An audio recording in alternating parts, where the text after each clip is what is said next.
সালাম আলাইকুম। নির্বাচন ডাকসু জাকসু শেষ হলো। এখন আপনাদেরকে কিছু কথা বলা জরুরি।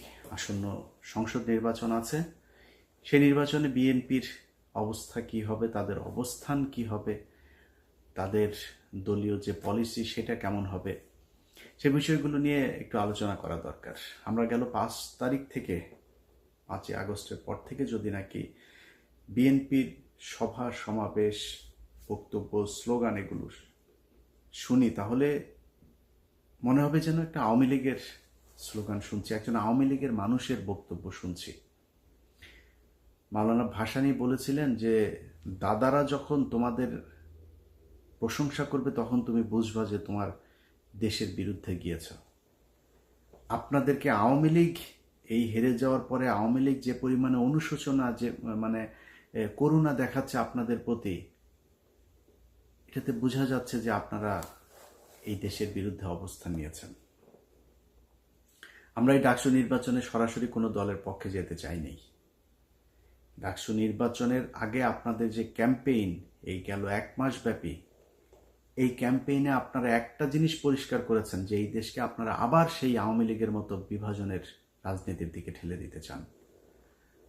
আমার তো ভাই বিএনপি নাই, জামাত নাই, আমি তো কোনো দল করি না। আমার দল একটা, আমি আগেই বলেছি আমি অ্যান্টি ইন্ডিয়ান। আপনি সেই ইন্ডিয়ানকে যখন, ইন্ডিয়ান ন্যারেটিভকে যখন আপনি প্রতিষ্ঠিত করতে যাবেন, আপনি যেই হন, আমার বাপ হইলেও আমার যায়ও না আসেও না, আমি তার বিরুদ্ধে অবস্থান নেবই। যা মন চায় করতে পারেন, মায়েরা ফেলতে পারেন, যা মনে চায় করেন, কোনো সমস্যা নেই। এই যে নির্বাচনে দেখেছেন না, সাদিকের পক্ষে অবস্থান নিয়েছে শেষ পর্যন্ত। বলি, নির্বাচনটা শেষ হওয়ার পরে আজকে 4-5 দিন হইল, সাদিক কায়েম এখন পর্যন্ত 1 মিনিট সময় পায়নি আমার একটা কল দিতে।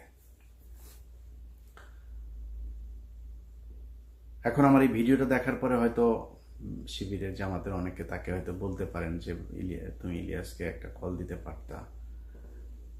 আমার সাদিক কায়েম যেই জায়গায় আছে, যেইটা করছে, আমি এটা পছন্দ করি। সাদিক কায়েমের জন্য আরও দোয়া থাকলো, সাদিক কায়েম আরও অনেক উপরে উঠা যাক। সাদিক কায়েম যেই কাজ করছে আমি তার ওই কাজে কোনো না কোনোভাবে সহায়তাই করব। কিন্তু এই পৃথিবীতে যতদিন বেঁচে থাকবো তার সাথে আমার জীবনে কোনোদিন কথা হবে না। তার দরজা আমার কাছে, আমি বিশাল প্রভাবশালী ক্ষমতাশালী কিছু না, কিন্তু তার দরজা আমার জন্য সারা জীবনের জন্য বন্ধ। আমি জামাতের কাছ থেকে টাকা পয়সা নিয়া, শিবিরের কাছ থেকে টাকা পয়সা নিয়া তারপরে পক্ষে কথা বলিনি। এটা আমার শরীরের, মানে আমার, এটা আমার রক্তের মধ্যে। আমি বললাম না যে আমার রক্তের গ্রুপ হচ্ছে ইন্ডিয়া নেগেটিভ। আমার শরীরে আগুন জ্বলতে থাকে এই যে মুক্তিযুদ্ধে পালছাল নিয়ে যখন কিনা কথাবার্তা বলে। এটা ইন্ডিয়া পাকিস্তানের যুদ্ধ, ইন্ডিয়া নিজে স্বীকার করেছে। পাকিস্তানিরা ইন্ডিয়ানদের হাতে লিখে দিয়ে গেছে, আমাদের ওখানে কারোরে থাকতে দেওয়া হয় নাই, তারা জাতীয় সঙ্গীত বানিয়ে দিয়ে গেছে। এই ধন ফোন নিয়ে তারপরে আপনি বিশাল ফিরিতি ভালোবাসা ইস্যু করি আমি এই মুক্তিযুদ্ধের মধ্যে। এটা কোনো মুক্তিযুদ্ধ না, এটা ভারত পাকিস্তান যুদ্ধ, আমাদের এক দেশ থেকে আরেক দেশের হাতে লিখে দিয়ে গিয়েছে। এই 25-24 যে 5ই আগস্ট, এটা হচ্ছে আমাদের বিজয় দিবস। আবার যদি সেই পিছনে যাইতে চান তাহলে বারবার আপনাদের বিরুদ্ধে অবস্থান নেব। এইখান থেকে বের হয়ে আসতে হবে। আপনারা নির্বাচনগুলো থেকে মনে করেছিলাম শেখার চেষ্টা করছেন। নির্বাচনের পরের আপনাদের বড় বড় নেতাদের কিছু বক্তব্য শুনলাম, শুনে যেটা মনে হলো যে আপনারা সামনের নির্বাচনে, আসন্ন নির্বাচনেও আমাদেরকে ঠেলে দিচ্ছেন জামাতের দিকে। যদি এটা হইতে থাকে, সুস্পষ্টভাবে বলে দিচ্ছি, আমরা ঠিক আবার সেখানে চলে যাব। নির্বাচনে হারলেন, বললেন কারচুপি করা হয়েছে। ভাই, আওয়ামী লীগের মতো ডাকাতি করা সম্ভব এখানে। জোর করে যারে মন চায় তারে ডিক্লেয়ার করে দিবেন, ওই পরে মেকানিজম করবেন, সেটা হইতে পারে। ঢাকা বিশ্ববিদ্যালয় কিংবা বাংলাদেশের কোনো বিশ্ববিদ্যালয়ে ভোট কারচুপি করা সম্ভব না।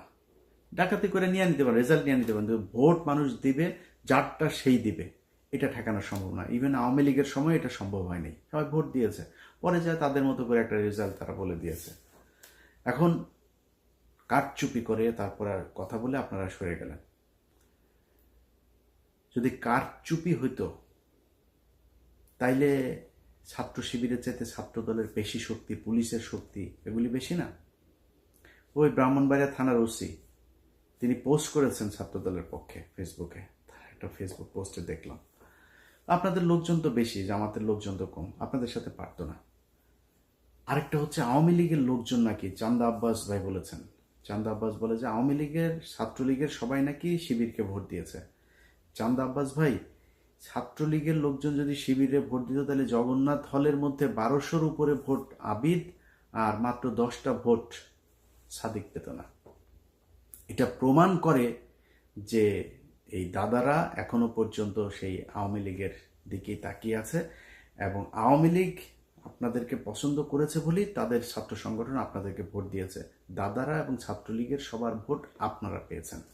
এই যা ভোট আপনারা পেয়েছেন এটা মাত্র ছাত্রদলের সক্রিয় কিছু লোকজন আছে, আর দাদারা আর আওয়ামী লীগ এই ভোটগুলি আপনাদের ভিপি আর জিএস প্রার্থীরা পেয়েছেন। কেন এরকম হইল সেটার জন্য আপনারা এই দুইটা কারণ খুঁজে পেয়েছেন। আসল কারণ সেটা না। 5 তারিখের আগে ছাত্রলীগ এই বিশ্ববিদ্যালয়গুলোতে এমন কিছু নাই যেটা করে নাই, সেই একই কাজ আপনারাও করেন নাই। আপনাদের সব ছাত্র সংগঠন সেই একই কাজ করেছে যেটা ছাত্রলীগ করত। এই জন্য তো এতগুলো মানুষ মারা যায় নাই। এই দেশের ছাত্র সমাজ, সাধারণ মানুষ আগের রাজনীতি সহ্য করবে না। ছাত্র শিবির কি করেছে? তারা যখন দেখেছে যে তাদের এখানে থাকা সম্ভব না, তারা গুপ্ত রাজনীতি কৌশল বেছে নিয়েছে। তারা সেই হলে থেকেছে, ছাত্রলীগের পাশে থেকে থেকে তারা সেখানকার রাস্তাঘাট, অলি গলি, রাজনীতির ধরন, ছাত্রদের মনোভাব সবকিছু তারা বুঝেছে। বুঝে তারপরে 5 তারিখের পরপর তারা ছাত্রদের জন্য বাস, ছাত্রদের জন্য পানির ট্যাপ, ছাত্রদের আবাসনের সুযোগ সুবিধা, ব্যক্তিগত সমস্যা, পারিবারিক সমস্যা কার কি আছে এই সমস্যা সমাধানের চেষ্টা করেছে। বিভিন্ন জায়গায় গুরুত্বপূর্ণ পদে তাদের লোকজনকে বসানোর চেষ্টা করেছে। আপনাদের ছাত্র সংগঠন কি করেছে জানেন? টিএসসির চায়ের দোকান, শাহবাগের ফুলের দোকান, ওইদিকে নিউ মার্কেটের ফুটপাতের দোকানপাট, এগুলো থেকে চান্দা নেওয়ায় ব্যস্ত ছিল। কে কত খাবে সেটা থেকে।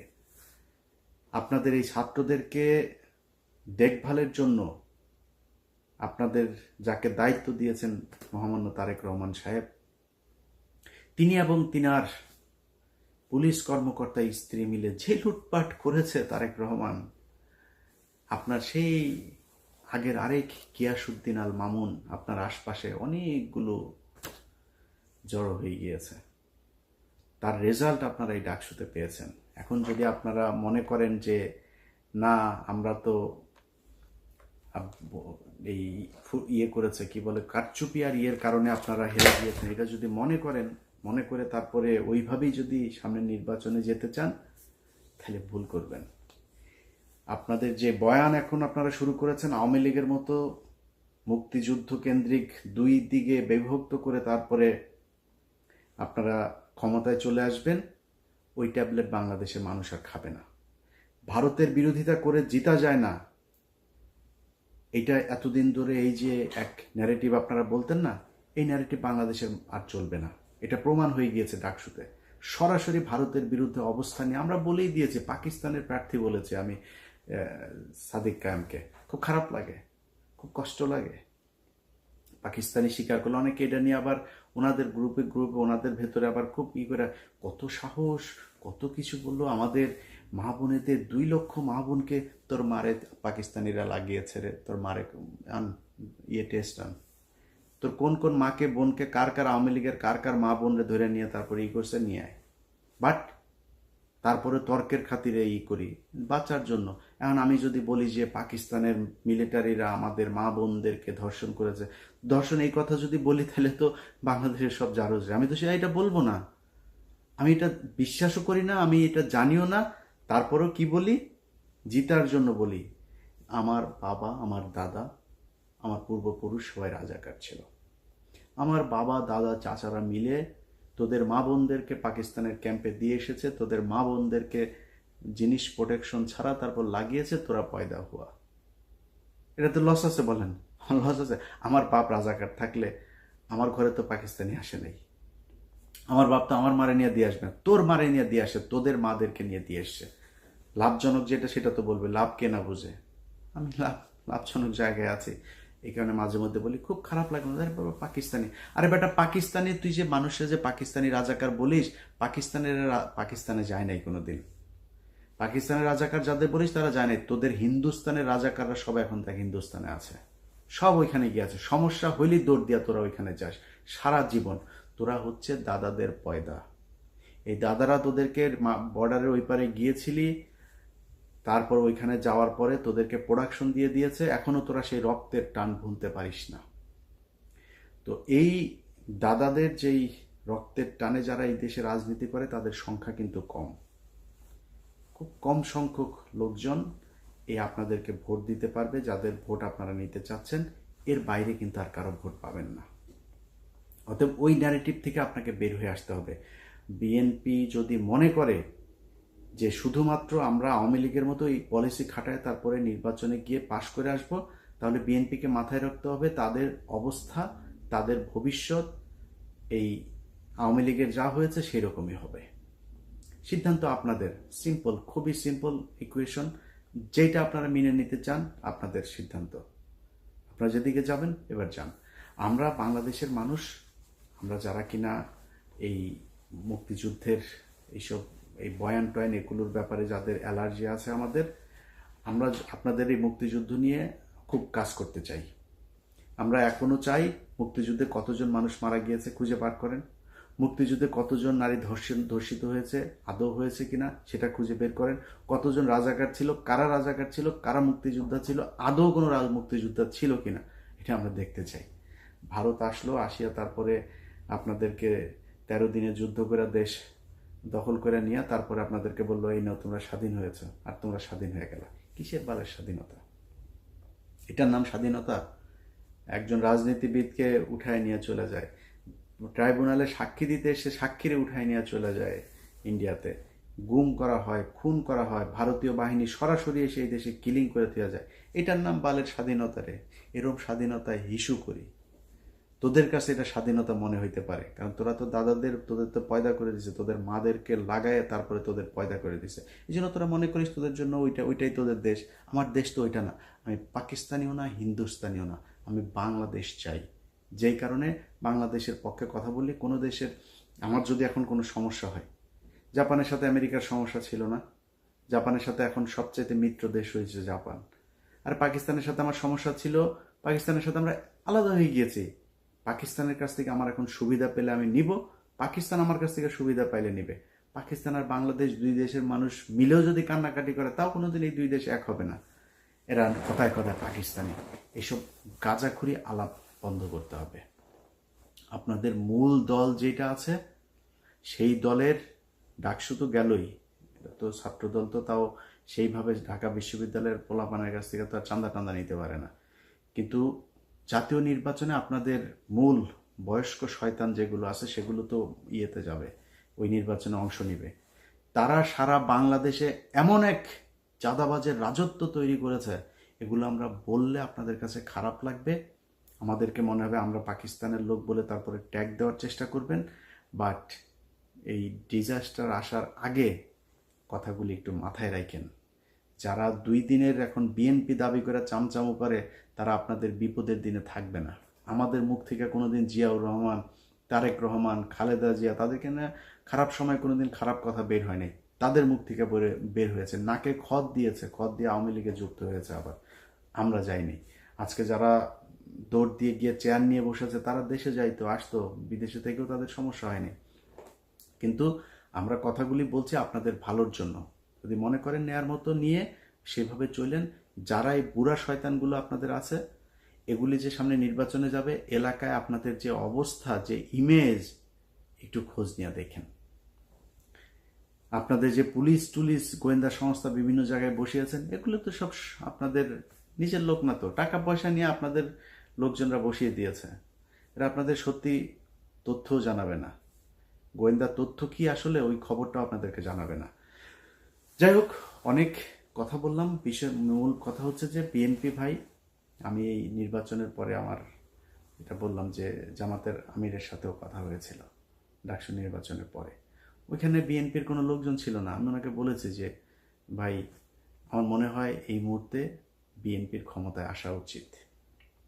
আমি ডাকসুতে আপনাদের পাশে ছিলাম, কিন্তু আমি জাতীয় নির্বাচনে আমি এখনও চাই বিএনপি ক্ষমতায় আসুক। কারণ এই যে একটা যেই সময়টা যাচ্ছে, এই সময়টাতে আন্তর্জাতিক বিশ্ব যেন আমাদেরকে ইসলামী কোনো ট্যাগ দিতে না পারে, এটার জন্য আমাদেরকে আসা উচিত। বিএনপির ক্ষমতায় আসুক। বিএনপি ভুলভাল করবে 5 বছর পরে, তারপর জামাত ক্ষমতায় আসুক। এই 5 বছরে বাংলাদেশ গুছিয়ে নেবে, এটা আমার বিশ্বাস। যে কারণে তাদের একটু ধৈর্য ধরে আমি বলেছি যে আপনারা, আমি চাই যে বিএনপি কে আসবে সেটা বাংলাদেশের মানুষ ডিসাইড করবো, এটা আমার কিছু না। কিন্তু আমার যদি এখন বিএনপি যদি মনে করে যে আমাদের মতো করে চলবে, তাহলে বিএনপির পক্ষে থাকবো। আর যদি বিএনপি মনে করে সেই আওয়ামী লীগের মতো ইন্ডিয়ার কথা শুনে তারপরে ক্ষমতায় আসবে, ভাই, ইন্ডিয়ার বিরুদ্ধে যায় ক্ষমতায় আসা যায় না, এই কথা এখন আর বাংলাদেশের মানুষ খেলবে না। আপনাদেরও বিশ্বাস করা উচিত। অতএব আপনারা ফিরে আসেন, ফিরে এসে তারপরে জনগণ যেটা চায় সেটা মেনে নেন, জনগণের মতো করে চলেন, জনগণের ভোট অবশ্যই আপনারা পাবেন। আবারও বলছি, সামনের নির্বাচনে আমরা চাই বিএনপি সঠিক পথে থাকুক এবং বিএনপি নির্বাচিত হয়ে এই দেশের রাষ্ট্রীয় ক্ষমতায় আসুক। আল্লাহ হাফেজ।